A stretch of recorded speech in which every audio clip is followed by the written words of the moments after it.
तुम्ही उपदेश घेतलेले, तुमच्या गावामध्ये मंदिर आहे ना?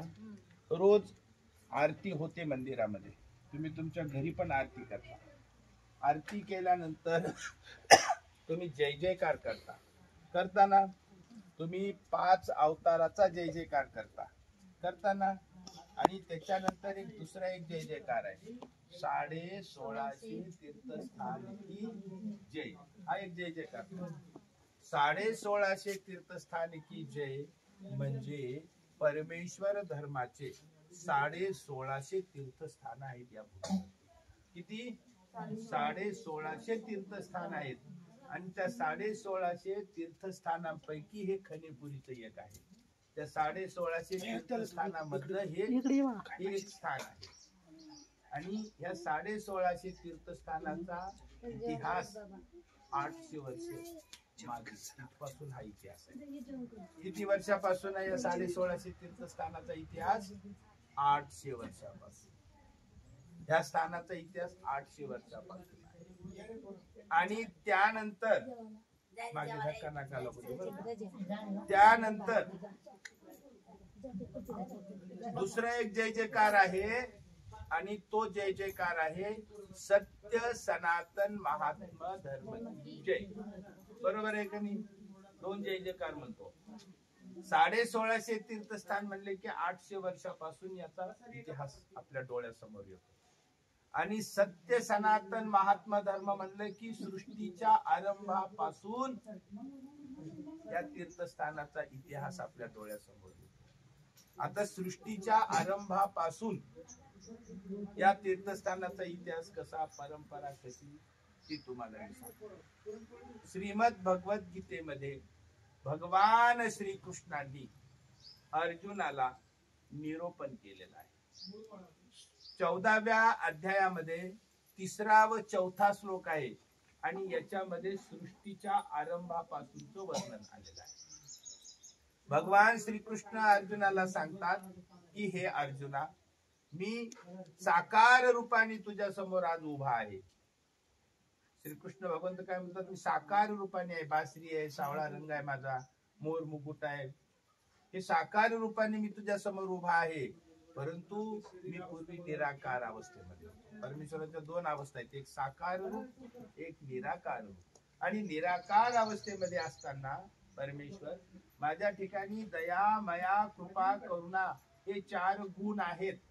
त्यापैकी कृपा गुणाचं लक्षण असं आहे की आपल्या जवळचा आनंद कुणाला तरी द्यावा.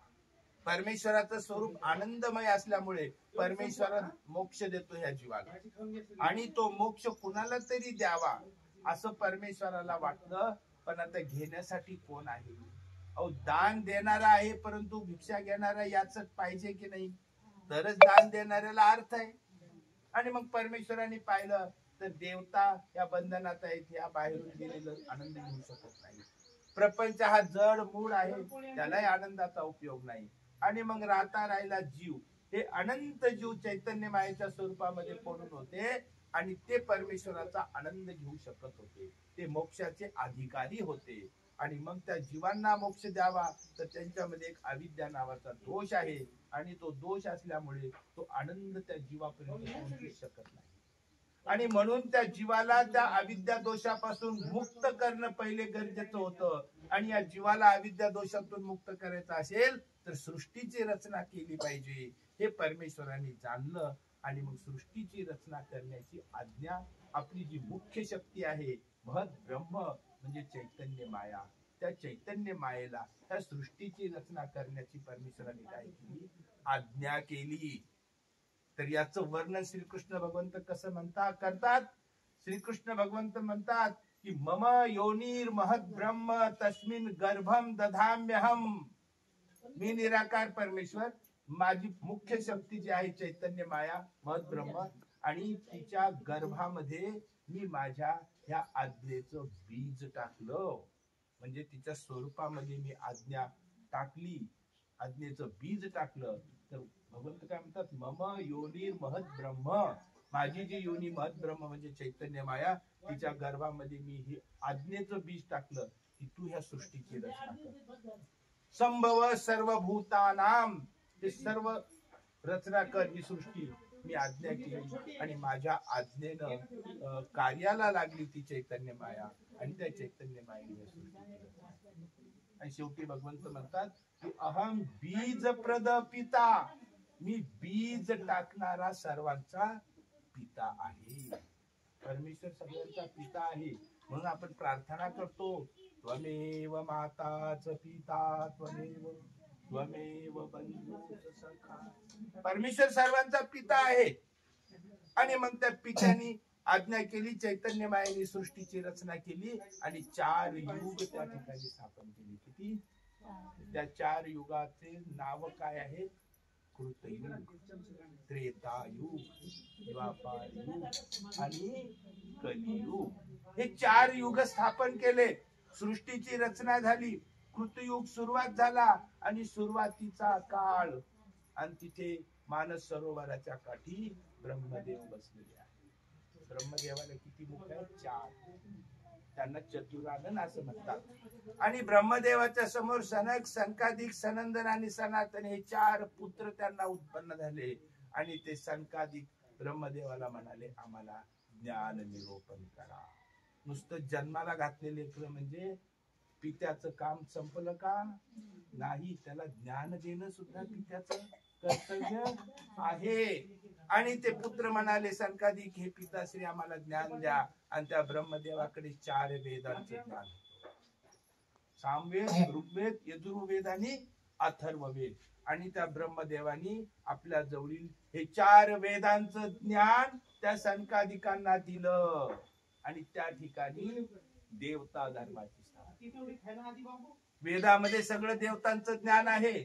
आणि या देवता धर्माची स्थापना केली. त्या धर्माचं नाव काय होतं माहितीये का? सनातन धर्म. काय? आणि त्या धर्माचं आजचं नाव काय? हिंदू धर्म. ब्रह्मदेवाने हिंदू धर्माची स्थापना केली. हे 4 वेदांपासून हे सगळं निर्माण झालं. हे धर्म, हे सगळे देवता धर्म, त्याच्यामध्ये सगळं देवतेचंच ज्ञान. आणि हे देवता धर्माची, सनातन धर्माची म्हणजे हिंदू धर्माची स्थापना केली. आणि त्या देवता धर्माचा म्हणजे वेदांचा अभ्यास ते सनकादिक करू लागले. खूप अभ्यास झाला. आणि अभ्यास झाल्यावर त्यांना कोणते? ह्या सृष्टीची रचना कोणाच्या आज्ञेनं झाली, हा प्रश्न निर्माण झाला. दुसरा प्रश्न, हा जीव बंधनात पडलेला आहे, त्याला सोडवणारा कोण आहे? आणि तिसरा प्रश्न, शाश्वत असा मोक्ष देणारा कोण आहे? हे 3 प्रश्न त्या सनकादिकांना निर्माण झाले. त्यांनी त्या वेदामध्ये त्याची खूप शोध घेतला, परंतु त्यांना या प्रश्नाची उत्तर, सनातन धर्मामध्ये, देवता धर्माची या प्रश्नामध्ये उत्तर, ऐन लोकांना या प्रश्नाची उत्तर नाहीत, माहिती नाहीत. आणि मग ते सनकादिक त्रस्त झाले आणि ब्रह्मदेवाला येऊन म्हणाले की आम्हाला या 3 प्रश्नाची उत्तर सांगा. आणि ब्रह्मदेव डोळे मिटून विचार करू लागले, पण वेदामध्ये त्या प्रश्नांची उत्तर नसल्यामुळे, आणि वेद त्रिगुणात्मक आहे, त्या प्रश्नांची उत्तर त्यांनाही मिळाली नाहीत. आणि ब्रह्मदेव घाबरले, आता काय उत्तर सांगू यांना? आणि मग त्यांनी काय केलं? डोळे मिटले आणि त्या निराकार परमेश्वराची प्रार्थना केली. आणि तो निराकार परमेश्वर त्या ब्रह्मदेवाच्या सभेमध्ये प्रगट झाला हंस रूपाने, हंसाच्या रूपाने, हंस पक्षी, त्या पक्षाच्या रूपाने. आणि परमेश्वर प्रकट झाले आणि त्यांनी ब्रह्मदेवाच्या सभेमध्ये ब्रह्मदेवाला निमित्त करून आणि सनकादिकांना ज्ञान निरूपण केलं, ब्रह्मविद्या ज्ञान. आणि सांगितलं, या सृष्टीची रचना मी केलेली, मी परमेश्वर, या जीवाला बंधनातून सोडविणारा मी परमेश्वर समर्थ असेल. आणि ह्या जीवाला मोक्ष देण्याचं सामर्थ्य फक्त माझ्याकडे, या देवतांकडे नाही. आणि तिथे ब्रह्मविद्याशास्त्र निरूपण करून ईश्वर धर्माची स्थापना केली. त्या धर्माचं नाव होतं सत्य सनातन महात्मा धर्म. पुढे तुम्ही काय म्हणता? सत्य सनातन महात्मा धर्म की. आणि तो ईश्वराचा धर्म स्थापन झाला. कोणता? सत्य सनातन महात्मा धर्म. आणि तिथूच महानुभाव पंथ स्थापन झाला. आणि मग ब्रह्मदेवाच्या सभेत ज्ञान निरूपण करून धर्माची स्थापना केली. आणि मग त्या कृतयुगामध्ये ईश्वराचा धर्म फोफावू लागला.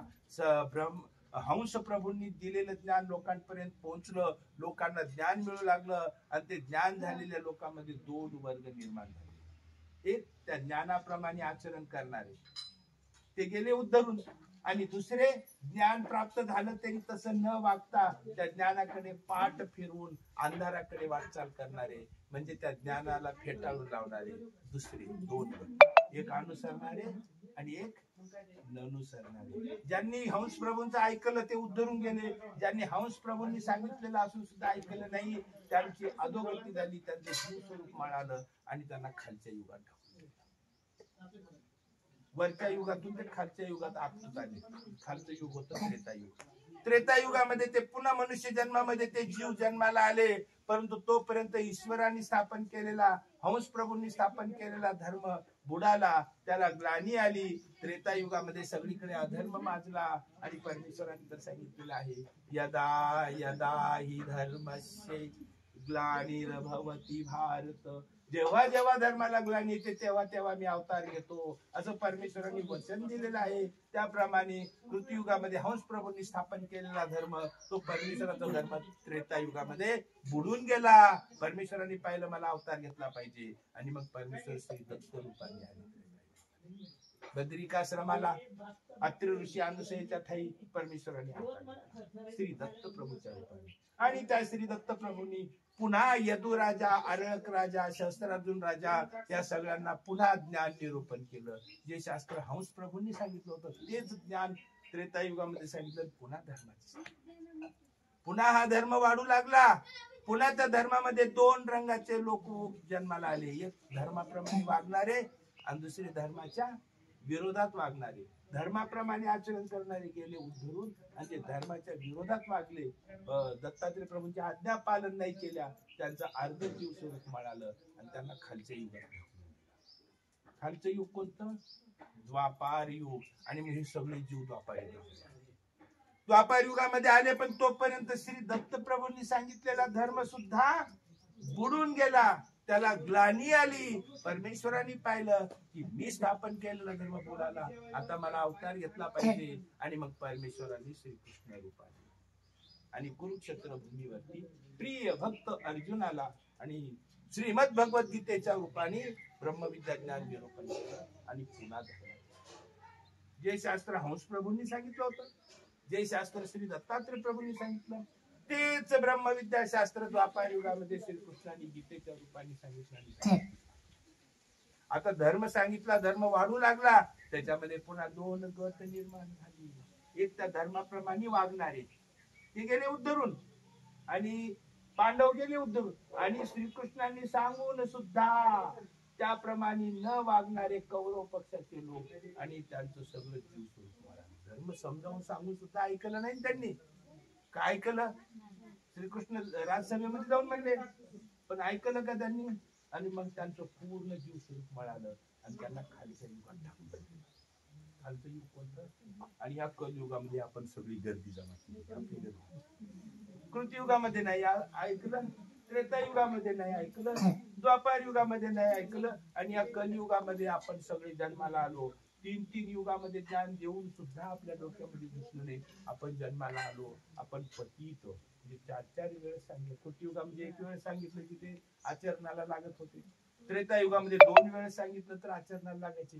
द्वापार युगामध्ये 3 वेळेस सांगितलं की ते भक्ती मार्गाला लागायचे. आणि या कलियुगामध्ये आयुष्यभर सांगितलं तरी आम्ही जागची हालत नाही. आणि सगळी गर्दी आली या कलियुगामध्ये आपली. आणि मग 12वं शतक उघडलं, सगळीकडे परमेश्वरांनी पाहिलं, अरे हे सगळे अज्ञानामध्ये बुडून गेलेत. आपला धर्म, गीता धर्म लोपलेला आहे, कोणी धर्माचं पालन करत नाही. आता अवतार घेतला पाहिजे. आणि परमेश्वरांनी पाहिलं की आता मला या कलियुगामध्ये अवतार घ्यावा लागेल. आणि परमेश्वर आले. पण हे जीव कसे येत? दोषाचं कवच पतित त्याच्यामध्ये जाऊन बसलेले येत. आता हे कवच, दोषांचं कवच भेदून आणि त्या जीवापर्यंत आपलं ज्ञान पोहोचवायचंय. आणि हे जीव सगळे पतित आहेत. 3 युगामध्ये परमेश्वरांनी सांगून सुद्धा हे सुधारले नाहीत. म्हणजे हे पतित आहेत, प्रेतासारखे. ते अशुभ, प्रेतापेक्षा अशुभ कोणता असतंय का? प्रेत यात्रेला ऐन लोक जातात, तर घरी आले की आंघोळ करून घरात प्रवेश करतात. उपदेशी लोक देवपूजा केल्याशिवाय पाणी पित नाहीत. प्रेता इतकं अशुभ या जगात कोणतं आहे का? मग परमेश्वराने पहिले सगळे जीव दोषाने भरले, म्हणजे अशुभ झालेले, प्रेतासारखे पडलेले आहेत. त्यांना आता उद्धारायचंय. म्हणून परमेश्वराने आले आणि प्रेतातच अवतार घेतला. संदेश दिला देवानी. गुजरात देश भरवस नगरी, तिथला राजा विशाळ देव, त्याचा पुत्र हरिपाळ देव, आणि त्या हरिपाळ देव 25व्या-27व्या वर्षी मरण पावला. आणि मरण पावल्यानंतर त्या थोडस हळूनी बोला दादा, सांगितल्यावर तर सगळेच ऐकतात. हरिपाळ देव आणि त्यांचं प्रेत शरणामध्ये आणलेलं आहे. कुठे? स्मशानामध्ये. आणि त्या हरिपाळ देवाच्या प्रेतामध्येच परमेश्वराने अवतार घेतला. प्रेतामध्ये अवतार घेण्याचं हे जागा आहे का? प्रेत ही अवतार घेण्याची जागा आहे. पण देवानी अवतार का घेतला? हे सगळे जीव प्रेतासारखे पडलेले, हे सगळे जीव प्रेतासारखे पडले, त्यांचा उद्धार करायचा आहे हा संदेश देवानी दिला. आणि अवतार घेतला प्रेतामध्ये आणि नाव स्वीकारलं श्री चक्रधर. काय नाव घेतलं? चक्रधर. का? कारण ह्या युगामध्ये आता ज्ञान चक्र आणि शक्ती चक्राचा प्रभावी वापर करण्याची आता परमेश्वरावर वेळ आणली आम्ही जीवाने. कारण हे कवच आहे. नारळ कसं असतं? कवचाच्या आतमध्ये नारळ असतं. कवच फोडल्याशिवाय आतमधलं नारळ खायला मिळते का? हे कवच करून बसलाय हा जीव दोषांचं. त्या दोषाचं कवच भेदून ह्या जीवाला इथून मुक्त करण्याची जबाबदारी आता या परमेश्वर अवताराने स्वीकारली आणि नाव धारण केलं श्री चक्रधर. ज्ञान चक्र आणि शक्ती चक्र घेऊन परमेश्वर आले आणि ज्ञान चक्र घेऊन श्री चक्रधर नाव धारण केलं आणि गुजरातमध्ये झाली महाराष्ट्राच्या रस्त्यावर. महाराष्ट्रामध्ये त्या काळामध्ये मोठमोठे राजे लोक होते. त्या काळामध्ये मोठमोठे धर्मगुरू होते. पैठणला, त्यानंतर त्र्यंबकेश्वरला, वेरूळला सोन्याच्या सिंहासनावर बसणारे धर्मगुरू होते, राजे लोक होते, देवगिरीला वगैरे. पण देव त्यांच्याकडे मुक्कामी गेले नाही. आणि गेले असते तर त्यांनी किती सन्मान केला असता त्यांचा. हे राजपुत्र हरिपाळ देव त्यातल्या त्यात ईश्वर अवतार, आणि ते त्यांच्या घरी गेल्यावर त्यांनी बसवलं असतं की त्यांना सिंहासनावर. पण श्री चक्रधर प्रभू आले कुठे? रिद्धपूरला ज्ञानशक्ती स्वीकार केली, सरळ सालबर्डीच्या डोंगरामध्ये गेले आणि त्या डोंगरामध्ये जाऊन त्या सालबर्डीचे आदिवासी वनवासी, ज्यांना ज्ञान नाही, खाण्यापिण्याचं ज्ञान नाही, त्यांना अभ्यास नाही काही, अशा लोकांमध्ये जाऊन त्या जीवांना ज्ञानोपदेश करून परमेश्वर त्या सालबर्डीच्या डोंगरामध्ये 12 वर्ष राहिले देव. आणि तिथं 12 वर्ष राहून त्या डोंगरामध्ये परमेश्वराने तिकडे एक लीळा चरित्र केलं. आपल्याला माहिती नाही. तिकडे जर कोणी माईंबट्टा असतात तर ते लिहून काढला असतं. तिकडून 12 वर्ष विंजी गोंडवाड्या गेले, तिकडून वरंगळला गेले, तिकडून श्री चक्रधर प्रभू महाराष्ट्रामध्ये आले आणि गावोगावी फिरून, खेड्यापाड्यामध्ये फिरून, वाडी वस्तीवरती जाऊन आणि दीन दुबळे अनाथ दुःखी 18 पगड लोकांना ज्ञान निरूपण करून आम्हाला. त्या महानुभाव पंथामध्ये कुणी राजवंशातले कुणी दिसले नाहीत मला. मी वयाच्या 4थ्या वर्षापासून महानुभाव पंथामध्ये, कधीपासून? 4 वर्षाचा असताना, ह्या बालका एवढा असताना पासून मी महानुभाव पंथामध्ये आहे. आजपर्यंत मला कुणी असं भेटलं नाही की आम्ही अमक्या अमक्या राजवंशामध्ये जन्माला आलेलं महानुभाव पंथात. असं तुम्हाला दिसलं कुणी? असं कोणी दिसलं का आम्ही अमक्या धर्मगुरू, काशीचे व पैठणचे, त्र्यंबकेश्वरचे जे धर्मगुरू आहेत, पंडित, ते आमचे नातेवाईक आहे, सासरे चुलते मामी आहेत, असं सांगणार तुम्हाला पण दिसलेले. तुम्हाला पण 18 पगड लोकांमधून दीन दुःखी पतित अशा लोकांमधून हा महानुभाव पंथ. बरोबर आहे का नाही? सगळ्यांचं काय? आणि असे दीन दुःखितांचं पतितांचं उद्धार करीत करीत करीत करीत श्री चक्रधरांनी जालन्याला ती जालना आणि जालन्याला आली. 2 महिने वास्तव्य केलं देवाने तिथे. आणि त्याच्यानंतर श्री चक्रधर प्रभू, दिवाळी झाली, भाऊबीज झाली आणि भाऊबीजेचा दुसरा दिवस तृतीया. तुम्हाला चांगलं लक्षात आहे का? तुम्ही भाऊबीजेला बाहेरला जाता, बरोबर आहे का नाही? तृतीयेला श्री चक्रधर प्रभू आणि जालन्यावरून निघाले खनेपूरला येण्यासाठी. सूर्योदयाच्या वेळेस निघाले आणि सकाळी 10च्या सुमारास इथं पोहोचले. हे खनेपुरी आहे. तुम्ही कुठे आहेत सध्या? आता खनेपुरीच्या ह्या तीर्थक्षेत्राच्या भूमीवरती तुम्ही बसलेले आहात. जालन्यावरून भाटेपूरला जाणारी एक पाऊल वाट आणि तिकडून काजळ्यावरून भाटेपूरला जाणारी पाऊल वाट, तिकडून ती पाऊल वाट येते, हिवरळीवरून जालन्यावर पाऊल वाट येते. दोन्ही पाऊल वाटा इथं एकत्रित येतात, संगम होतो आणि दोन्ही पाऊल वाटा एक होऊन इथून पुढे भाटेपूरला जातात. हे खनेपुरी गाव, इथं दोन्ही रस्त्यांचा संगम. रस्त्याच्या बाजूला इथं बाबळीच्या झाडाखाली देव बसले. हे पूर्ण अरण्य होतं त्या काळात, अरण्य होतं. आणि या अरण्यामध्ये रस्त्याच्या कडेला आता एक बाबळीचं झाड होतं, जिथं तुम्ही आता स्थान दर्शन केलं, बरोबर आहे ना. हे तीर्थस्थान. आता तुम्ही विडा वगैरे वाहून आले ना, इथं बाबळीचं झाड होतं. मंदिरात तुम्ही विडा वाहून आले का नाही, इथं बाबळीचं झाड होतं आणि त्या झाडाखाली देव बसले. आता विचार करा तुम्ही, अरण्यामध्ये किती प्रकारचे झाड असतात हो.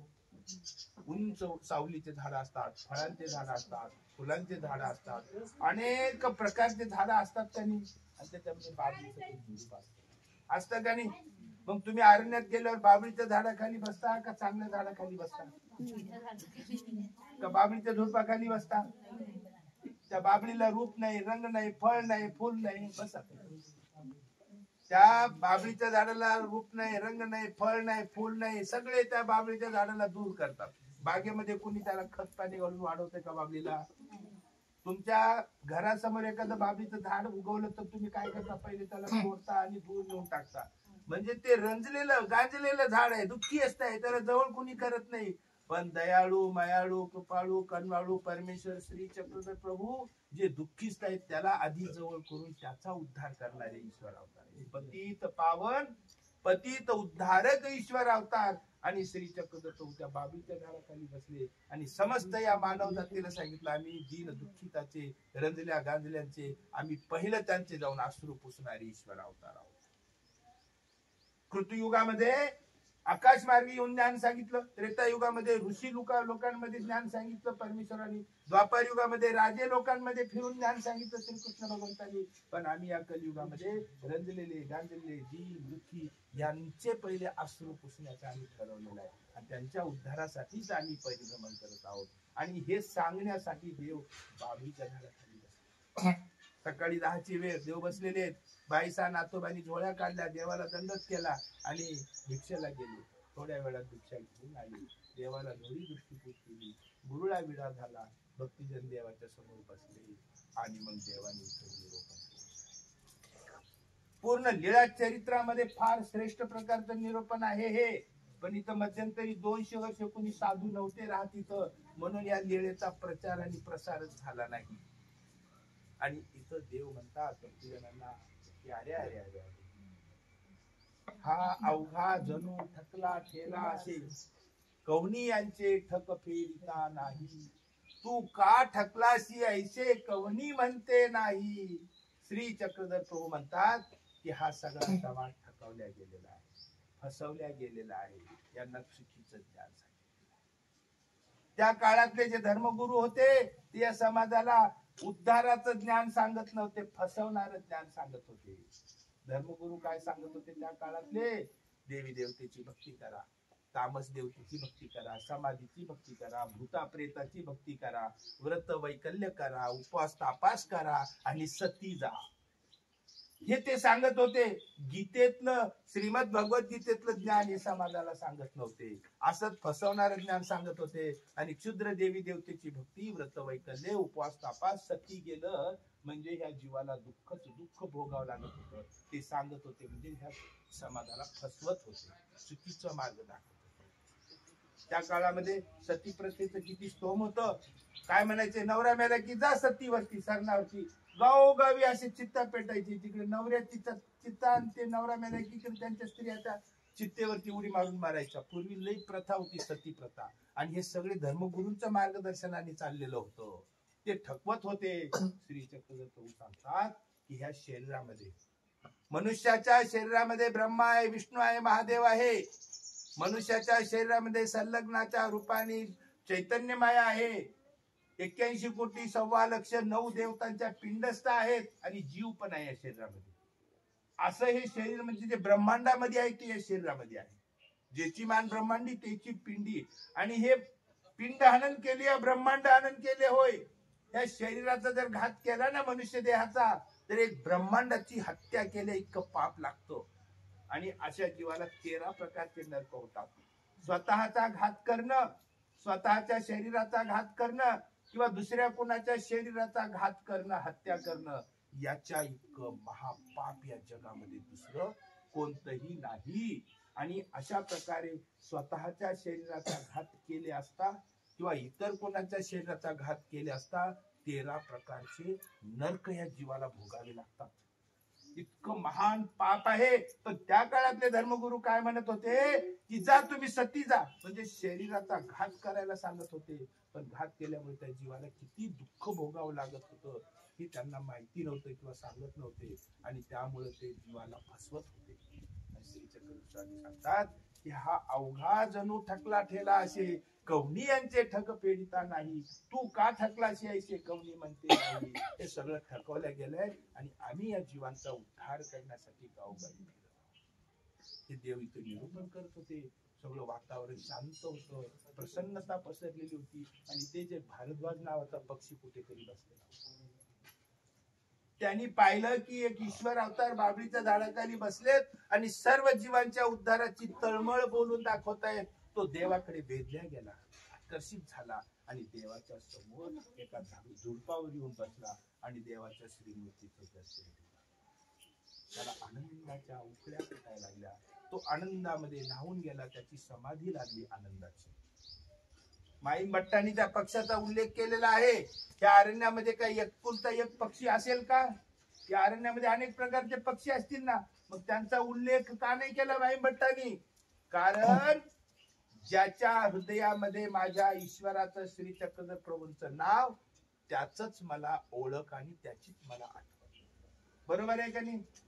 जो परमेश्वराला हुडकत हुडकत इथं आला, बरोबर आहे ना? आता हे रस्ता आहे, इकडे रोड आहे. बरेच जण म्हणतात तुम्ही रोडला मंदिराचा दरवाजा करा. म्हणलं नाही, रोडने हजारो लोक जातात, मला काही देणे घे नाही त्यांचं.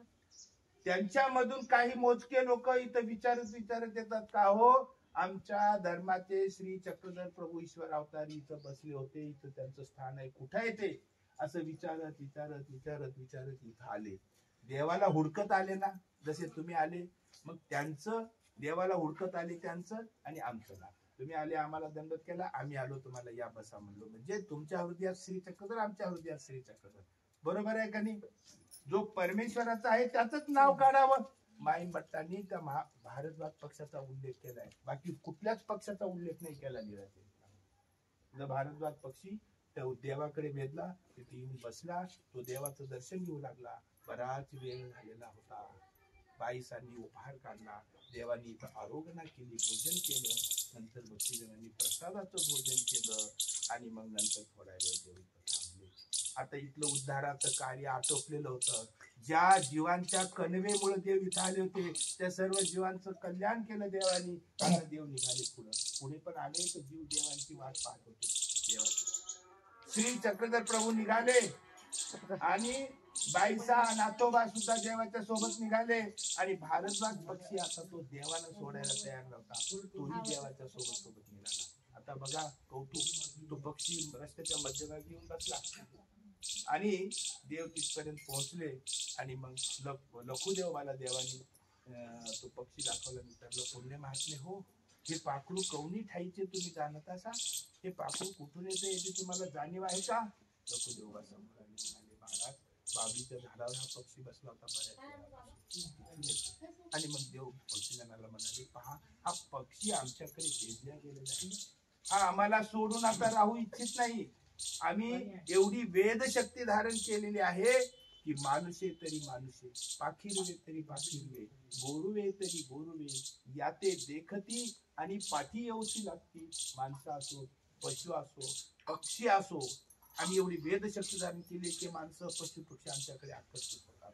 त्याप्रमाणे हा पक्षी आमच्याकडे आकर्षित झालेला आहे. हा आम्हाला वेधलेला आहे. आता हा आम्हाला सोडून जगू शकत नाही, इतका तो आता आमच्या भक्तीमध्ये डुंबून गेलेला आहे. आम्हाला सोडून तो राहूच इच्छित नाही. देवानी सांगितलं आणि भक्तीजनाला मोठा आश्चर्य वाटलं की पक्षी बघा आणि हा देवाला सोडायला तयार नाही. आश्चर्याची गोष्ट आहे का नाही? अहो तुम्ही आम्ही माणसाला 4 गोष्टी ज्ञानाच्या सांगून त्याला सन्मार्गावर भक्ती मार्गावर आणता येणं सोपं आहे, कारण त्याला ज्ञान सांगितलेलं कळतं. पण त्या पक्षाला कोणी सांगितलं होतं का? कौतुक वाटायला लागलं त्यांना, भक्तिजनांना, की हा पक्षी देवाला सोडून राहू शकत नाही.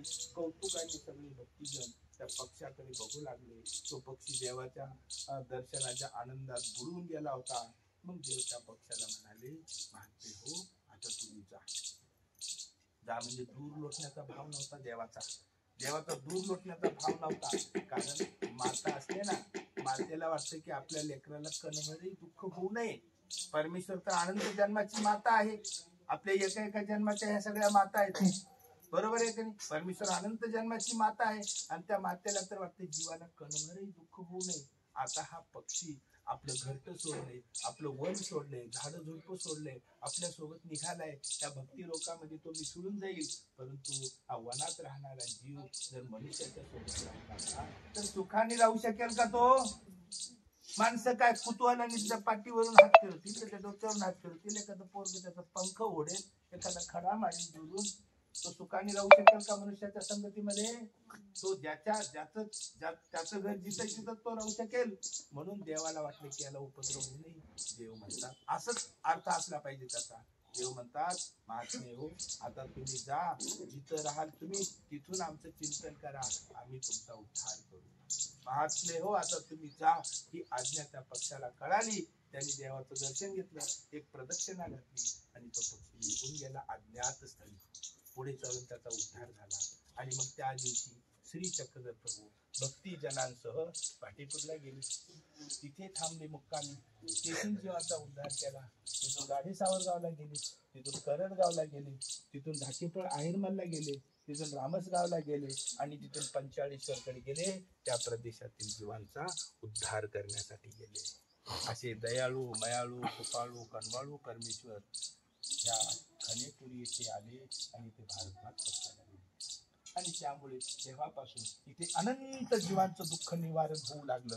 पूर्ण जगामधून लोक इथे येऊ लागले, धावू धावू परमेश्वराला आपलं दुःख सांगू लागले, परमेश्वराला आपलं गाऱ्हाणं सांगू लागले, परमेश्वराची कृपा त्यांच्यावर होऊ लागली, ते दुःखातून मुक्त होऊ लागले. अशा प्रकारचा इथे विधी सुरू झाला.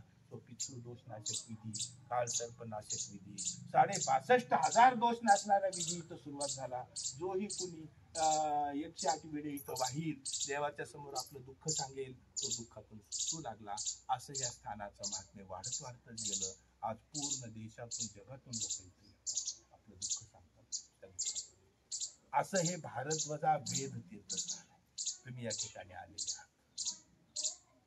सर्वज्ञ श्री चक्रधर स्वामी